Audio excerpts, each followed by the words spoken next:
the disappearance that shocked R&B. He had one of the smoothest voices of his generation, a voice that could make time slow down. But after years at the top of the charts, Maxwell disappeared. No press, no performances, no explanations.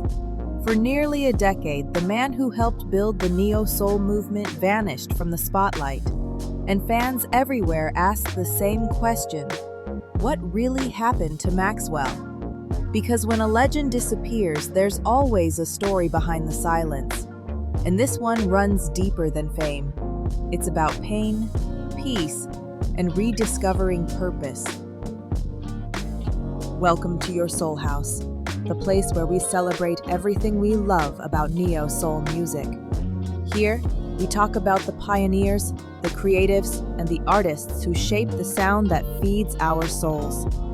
If you're a true fan of neo-soul, the stories, the voices, the timeless vibes, you're in the right place. So kick back, relax, and make yourself at home.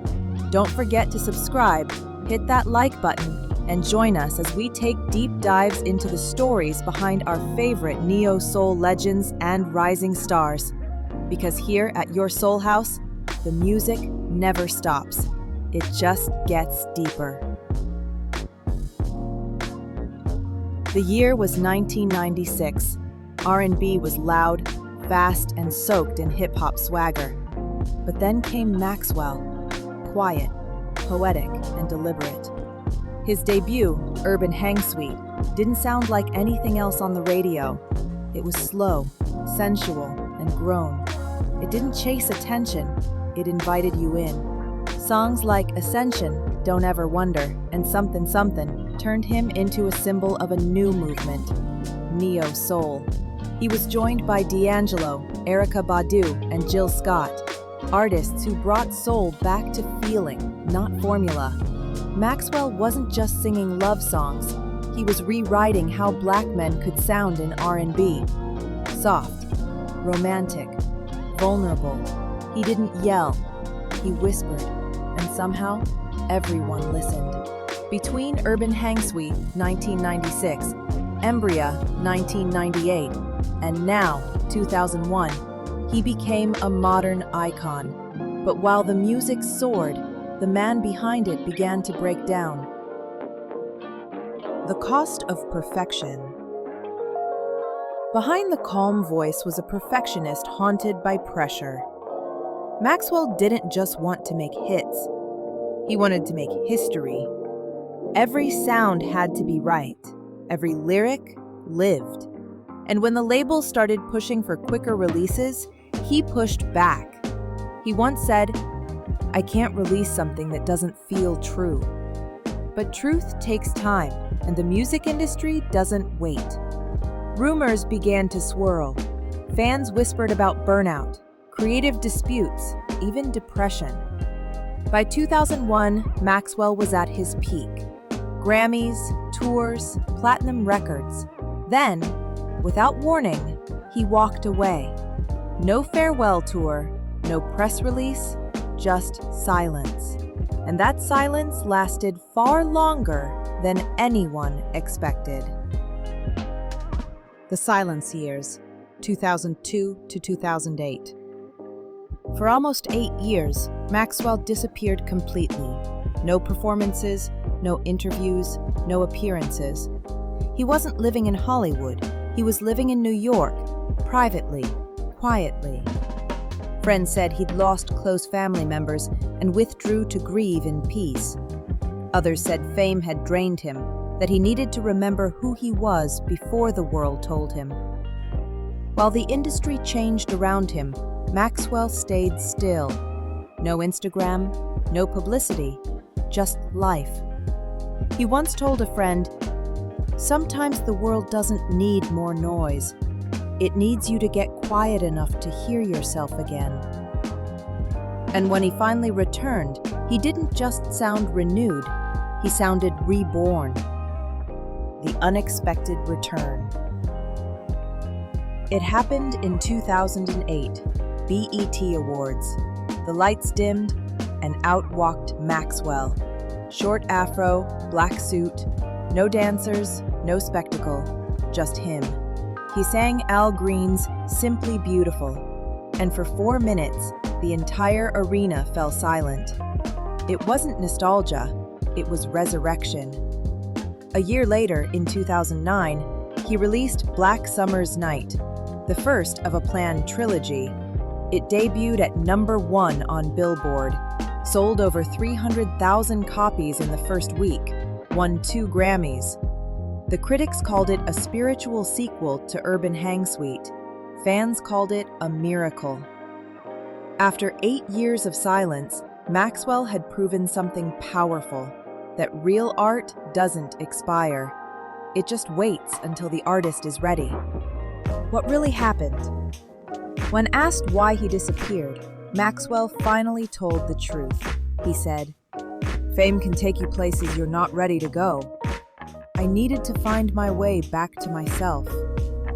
Behind closed doors, he was dealing with grief, exhaustion, and anxiety. The spotlight that once felt warm had started to burn. He didn't trust the industry. He barely trusted himself. So he disappeared, not out of arrogance, but self-preservation. He studied spirituality. He traveled. He learned how to live without needing applause.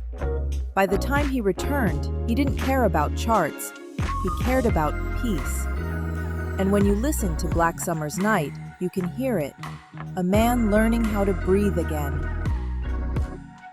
Controversy and misunderstanding. But peace doesn't protect you from public opinion. In 2013, Maxwell posted photos with friends on Instagram, many of them light-skinned or white women. Comments exploded. "Why don't you post black women? You forgot your roots." The criticism turned toxic. Maxwell snapped back, writing, "I love everybody. If you're racist, go love yourself somewhere else." Fans were divided. Some defended him, others accused him of avoiding his own community. Then, in 2017, he sparked another wave of backlash, tweeting during Black History Month that including everyone was important because not all of us look like a typical black. The internet erupted. People misread it as disrespect, not discussion. Maxwell deleted the tweet, later explaining he meant unity, not erasure. But in the age of outrage, context doesn't matter. He learned again why he'd walked away before. When the noise gets too loud, the truth gets lost. The man who refused to rush. Even after his comeback, Maxwell never followed the new rules. He didn't release music for algorithms or trends. He moved on intuition. Every album took years, even a decade, to finish. He called it living first, recording second. That's why every Maxwell project feels human, because it's lived in. It has pain, joy, reflection, silence. He once said, "Sade taught me something. You can disappear as long as you return with something honest." And that's exactly what he did. While the industry chased attention, Maxwell protected intention. In 2023, he announced that the final part of his trilogy, Black Summer's Night, was finally complete. No release date, no countdown, just a quiet promise. He tours occasionally, his voice still untouched by time.